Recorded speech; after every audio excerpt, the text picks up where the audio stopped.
নমস্কাৰ বন্ধুসকল, আপোনালোকে চাই আছে এছামিছ অনলাইন হেল্প ইউটিউব চেনেল। বন্ধুসকল, ইতিমধ্যে আজি সন্ধিয়া কেইবাটাও গুৰুত্বপূৰ্ণ খবৰ ওলাই আহিছে আৰু ইয়াৰ প্ৰতিটো খবৰে আপোনাৰ বাবে অত্যন্ত গুৰুত্বপূৰ্ণ। সেয়েহে ভিডিঅ'টো শেষলৈ চাই থাকিব। আৰু বন্ধুসকল, আজিৰ এই গুৰুত্বপূৰ্ণ খবৰকেইটা জনাৰ আগতে আপোনালৈ এটা সৰু ৰিকুৱেষ্ট, যদি ভিডিঅ'টো ভাল লাগে তেন্তে এটা লাইক কৰি দিব আৰু এনেকুৱা ধৰণৰ নতুন নতুন ভিডিঅ' পাবলৈ চেনেলটো ছাবস্ক্ৰাইব কৰি কাষত থকা বেল আইকনটো প্ৰেছ কৰি ৰাখিব, যাতে যেতিয়াই মই যিবোৰ ভিডিঅ' আপলোড কৰোঁ তাৰ নটিফিকেশ্যনসমূহ সকলোতকৈ আগত আপোনাৰ মোবাইলত যায়। বন্ধুসকল, প্ৰথম খবৰটিয়ে হৈছে ছেপ্টেম্বৰলৈকে ভাৰতত নিৰ্মূল হ'ব কৰোনা মহামাৰী। নতুন প্ৰতিবেদনত দাবী বিশেষজ্ঞৰ। কৰোনা ভাইৰাছৰ সংক্ৰমণ কেতিয়া সমাপ্ত হ'ব তাক লৈ আহিছে এক নতুন খবৰ। কোভিড-19 মহামাৰী ছেপ্টেম্বৰৰ মাজভাগলৈকে ভাৰতত শেষ হ'ব পাৰে। গাণিতিক পদ্ধতিৰ আধাৰত কৰা বিশ্লেষণৰ সহায়ত স্বাস্থ্য মন্ত্ৰালয়ৰ দুগৰাকী স্বাস্থ্য বিশেষজ্ঞই এই দাবী কৰিছে। বাতৰি অনুসৰি বিশ্লেষণত দেখুওৱা হৈছে যে যেতিয়া গুণাংক 100% স্পৰ্শ কৰিব তেতিয়াই এই মহামাৰীৰ অন্ত পৰিব। বিশ্লেষণাত্মক এই প্ৰতিবেদন অনলাইন জাৰ্নেল এপিডেমিঅলজি ইণ্টাৰনেশ্যনেলত প্ৰকাশিত হৈছে। স্বাস্থ্য মন্ত্ৰালয়ৰ স্বাস্থ্য সেৱা সঞ্চালকালয়ৰ জনস্বাস্থ্য শাখাৰ উপ সঞ্চালক ডাক্তৰ অনিল কুমাৰ আৰু কুষ্ঠৰোগ শাখাৰ উপ সহকাৰী সঞ্চালক ৰূপালীৰে এই বিশ্লেষণ দাঙি ধৰিছে। তেওঁলোকে এই বিশ্লেষণৰ বেলিৰ গণিতীয় পদ্ধতিৰ ব্যৱহাৰ কৰিছে। এই গাণিতিক পদ্ধতিয়ে কোনো মহামাৰীৰ সম্পূৰ্ণ বিস্তৃতিৰ সম্প্ৰসাৰণৰ ওপৰত বিচাৰ কৰে, য'ত সংক্ৰমণ আৰু ইয়াৰ পৰা পৰিত্ৰাণ দুয়োটাকে সামৰি লয়। এই পদ্ধতিয়ে সংক্ৰমণৰ প্ৰকাৰ, সংক্ৰমিত ব্যক্তিৰ সংক্ৰমণৰ ধাৰাৰ অন্তিম খণ্ডলৈ সামৰি লয়। এই লগতে মুঠ সংক্ৰমণৰ হাৰ আৰু ৰোগটোৰ পৰা সুস্থ হৈ উঠাৰ মুঠ হাৰৰ মাজত সম্পৰ্কৰ ফলাফলৰ ওপৰতো বিশ্লেষণ কৰে। তথ্য অনুসৰি ভাৰতত প্ৰকৃততে এই মহামাৰী যোৱা 2 মাৰ্চৰ পৰা আৰম্ভ হৈছিল আৰু তেতিয়াৰ পৰা কোভিড-19 পজিটিভ ৰোগীৰ সংখ্যা বৃদ্ধি পাই আহিছে। বিশেষজ্ঞ দুগৰাকীয়ে বিশ্লেষণৰ বাবে ভাৰতত কোভিড-19ৰ বাবে পৰিসংখ্যা worldmeters.info ৰ পৰা 1 মাৰ্চৰ পৰা 19 মাৰ্চলৈকে লিপিবদ্ধ আক্ৰান্তৰ ঘটনা, সংক্ৰমণ মুক্ত হোৱা ৰোগীৰ সংখ্যা তথা মৃত্যুৰ সংখ্যা লৈছিল। প্ৰতিবেদনত কোৱা হৈছে যে সাংখ্যিক বিশ্লেষণ অনুসৰি ভাৰতত ছেপ্টেম্বৰৰ মাজভাগলৈকে সংক্ৰমণৰ হাৰ 100% স্পৰ্শ কৰিব। ইয়াৰ পাছতে ভাৰতত কৰোনা মহামাৰী সমাপ্ত হোৱাৰ আশা ব্যক্ত কৰা হৈছে। বন্ধুসকল, তাৰপিছৰ 2 নম্বৰ খবৰটিয়ে হৈছে হোম কোৱাৰেণ্টাইনত থকাসকল সাৱধান। হোম কোৱাৰেণ্টাইনত থকাসকলক নিৰীক্ষণৰ বাবে বিশেষ মোবাইল এপ মুকলি। সময়ে সময়ে পঠাব লাগিব চেলফি। হোম কোৱাৰেণ্টাইনত থকা লোকসকলক কঠোৰ নিৰীক্ষণত ৰাখিবলৈ ব্যৱহাৰ কৰা হ'ব এটা বিশেষ এপ। জিঅ' ফেন্সিঙৰ ব্যৱস্থা থকা এই এপটো যোৰহাটত মুকলি কৰে স্বাস্থ্য মন্ত্ৰী ডক্টৰ হিমন্ত বিশ্ব শৰ্মাই। যোৰহাট জিলা প্ৰশাসনৰ উদ্যোগত নিৰ্মাণ কৰি উলিওৱা হৈছে এই বিশেষ এপটো। হোম কোৱাৰেণ্টাইনত থকা লোকসকলক এতিয়াৰ পৰা মোবাইল এপটোৰ জৰিয়তে কঠোৰ নিৰীক্ষণত ৰখা হ'ব। স্বাস্থ্য মন্ত্ৰী ডক্টৰ হিমন্ত বিশ্ব শৰ্মাই শনিবাৰে বহিৰ্ৰাজ্যৰ পৰা অহা লোকসকলৰ বাবে যোৰহাটৰ চুকাফা সমন্বয় ক্ষেত্ৰত স্থাপন কৰা অস্থায়ী জ'নেল স্ক্ৰিনিং কেন্দ্ৰটো পৰিদৰ্শন কৰি কাম কাজৰ বুজ লোৱাৰ লগতে স্ক্ৰিনিং কেন্দ্ৰটোত কোভিড সুৰক্ষা নামৰ এই বিশেষ এপটো মুকলি কৰে। এই এপটোৰ জৰিয়তে কোৱাৰেণ্টাইনত থকা লোকসকলৰ বাবে 150 মিটাৰৰ জিঅ' ফেন্সিঙৰ ব্যৱস্থাৰ লগতে প্ৰতিজন লোকৰ বাবে ইউনিক QR কোড থাকিব, যি কোড ব্যক্তিজনৰ ঘৰলৈ যোৱা স্বাস্থ্যকৰ্মীৰ দৰে স্ক্ৰিনিং কৰিব। স্বাস্থ্যমন্ত্ৰীগৰাকীয়ে এই এপটোৰ জৰিয়তে হোম কোৱাৰেণ্টাইনত থকা লোকসকলক নিৰীক্ষণ কৰি থকাত সুবিধা হ'ব বুলি জানিবলৈ দিয়ে। এই এপটো হোম কোৱাৰেণ্টাইনত থকা লোকসকলে মোবাইলত ডাউনলোড কৰি ল'ব লাগিব। সেইদৰে হোম কোৱাৰেণ্টাইনত থকাসকল ঘৰত আছে নে নাই সেয়া পৰীক্ষা কৰিবলৈ এপটোৰ জৰিয়তে তেওঁলোকৰ মোবাইললৈ মাজে মাজে চেলফি উঠিবলৈ এলাৰ্ট যাব। এলাৰ্ট লাভ কৰা 30 ছেকেণ্ডৰ ভিতৰত ব্যক্তিজনে চেলফি তুলি পঠিয়াব লাগিব। ডক্টৰ শৰ্মাই এই এপটো উলিওৱাৰ কাৰণে যোৰহাট জিলা উপায়ুক্তৰ লগতে জিলা প্ৰশাসনক প্ৰশংসা কৰে।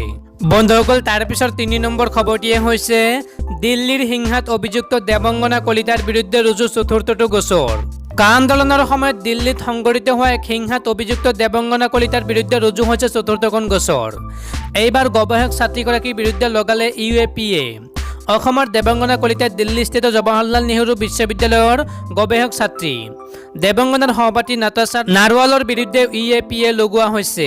দিল্লী আৰক্ষীৰ মতে জাফৰাবাদ মেট্ৰ' ষ্টেচনৰ সমীপত যি সাম্প্ৰদায়িক সংঘৰ্ষ হৈছিল সেই সংঘৰ্ষৰ সূত্ৰপাত কৰাত গুৰুত্বপূৰ্ণ ভূমিকা পালন কৰিছিল গৱেষক ছাত্ৰীগৰাকীয়ে। সেই সংঘৰ্ষতে অন্য 12জন লোকৰ সৈতে অভিযুক্ত হিচাপে অভিহিত কৰা হৈছিল দেৱঙ্গনাক। 12জন লোকৰ নাম সন্নিৱিষ্ট কৰি দিল্লী আৰক্ষীয়ে চাৰ্জশ্বীট দাখিল কৰিছিল কৰ্কৰ্দমা আদালতত। সেই 12জন মুখ্য অভিযুক্তৰ ভিতৰত উমৰ খালিদৰ নামো অন্তৰ্ভুক্ত কৰিছিল দিল্লী আৰক্ষীয়ে। বৰ্তমান দিল্লীৰ তিখাৰ জেলত ন্যায়িক জিম্মাত থকা দেৱঙ্গনা কলিতাৰ বিৰুদ্ধে কালি দিল্লী আৰক্ষীয়ে ৰুজু কৰিলে 4খন FIR। আৰক্ষীয়ে দেৱঙ্গনাক আনলফুল এক্টিভিটিজ প্ৰিভেনশ্যন এক্টৰ অধীনত অভিযুক্ত হিচাপে FIR চিহ্নিত কৰিছে। সচৰাচৰ দেশৰ সাৰ্বভৌমত্বৰ প্ৰতি ভাবুকি হিচাপে চিহ্নিত হোৱা অভিযুক্তৰ বিৰুদ্ধে এই আইনৰ দফাসমূহ জাপি দিয়া হয়। ইয়াৰ পূৰ্বেও দিল্লী আৰক্ষীয়ে দেৱঙ্গনাক 3বাৰকৈ গ্ৰেপ্তাৰ কৰিছিল আৰু ইয়াৰ দুবাৰ তেওঁ দিল্লীৰ আদালতৰ পৰা জামিন পাবলৈ সক্ষম হৈছিল। এটা হোৱাটছএপ গ্ৰুপৰ কথা-বাৰ্তাৰ পৰা দেৱঙ্গনা আৰু আন 11গৰাকী সংঘৰ্ষৰে জড়িত থকাৰ বিষয়ে দিল্লী আৰক্ষী অৱগত হৈছিল বুলি জানিব পৰা গৈছে। চতুৰ্থখন এফআইআৰত আৰক্ষীয়ে JNUৰ প্ৰাক্তন ছাত্ৰ ওমৰ খালিদ, কংগ্ৰেছ দলৰ ইছৰত জাহান, ইউনাইটেড এগেইনষ্ট হেটৰ সদস্য খালিদ চাইফি আৰু জামিয়া মিলিয়া ইছলামিয়াৰ ছাত্ৰ সফুৰা জাৰগৰ আৰু গুল ফিচাৰৰ নামো অন্তৰ্ভুক্ত কৰিছে। বন্ধুসকল, তাৰ পিছৰ 4 নম্বৰ খবৰটিয়ে হৈছে প্ৰতিবাদ বিতৰ্কৰ মাজতে উত্তৰ পূব কয়লা ক্ষেত্ৰত সকলো খনন বাতিলৰ নিৰ্দেশ কল ইণ্ডিয়া লিমিটেডৰ। দিহিং পাটকাইত কয়লা খননক লৈ চলি থকা বিতৰ্ক আৰু প্ৰতিবাদৰ মাজতে কল ইণ্ডিয়া লিমিটেডে উত্তৰ পূব কয়লা ক্ষেত্ৰ মাৰ্ঘেৰিটাত সকলো খনন বাতিলৰ নিৰ্দেশ দিছে। উত্তৰ পূব কয়লা ক্ষেত্ৰ মাৰ্ঘেৰিটাৰ মহাপ্ৰবন্ধকে এই সন্দৰ্ভত 3 জুনত এক নিৰ্দেশ জাৰি কৰিছে। উপযুক্ত কৰ্তৃপক্ষৰ অনুমোদন মৰ্মে উত্তৰ পূব কয়লা ক্ষেত্ৰ কল ইণ্ডিয়া লিমিটেড মাৰ্ঘেৰিটাৰ সকলো খনন অভিযান 3 জুন 2020 পৰা কাৰ্যকৰী হোৱাকৈ ইয়াৰ দ্বাৰা সাময়িকভাৱে বাতিল কৰা হৈছে। নিৰ্দেশটোত এইদৰে কোৱা হৈছে। নিৰ্দেশটোত লগতে কোৱা হৈছে যে ইতিমধ্যে মজুত কয়লা সম্পূৰ্ণৰূপে শেষ নোহোৱা পৰ্যন্ত বৰ্তমানে মজুত কয়লাৰ পৰিসমাপন চলি থাকিব। প্ৰকৃতি প্ৰেমীকে ধৰি বিভিন্ন ব্যক্তি দল সংগঠনে শেহতীয়াকৈ দিহিং পাটকাই বৰ্ষাৰণ্যত কয়লা খননৰ বিৰোধিতা কৰি আহিছে। এই সন্দৰ্ভত অসমৰ মুখ্যমন্ত্ৰী সৰ্বানন্দ সোণোৱালে সৰজমিন তদন্ত কৰি প্ৰতিবেদন দাখিলৰ বাবে বনমন্ত্ৰী পৰিমল শুক্লবৈদ্যক নিৰ্দেশ দিছিল। বনমন্ত্ৰী পৰিমল শুক্লবৈদ্যই ইতিমধ্যে দিহিং পাটকাই পৰিদৰ্শন কৰিছে। ইফালে দিহিং পাটকাইত কয়লা খনন বন্ধৰ আহ্বানেৰে দাখিল কৰা 2খন লেখ আবেদন গুৱাহাটী উচ্চ ন্যায়ালয়ে বৃহস্পতিবাৰে গ্ৰহণ কৰিছে। আদালতে এই সম্বন্ধীয় শুনানিত কয়লা খনন সন্দৰ্ভত কোনো অন্তৱৰ্তীকালীন নিৰ্দেশ দিয়া নাই।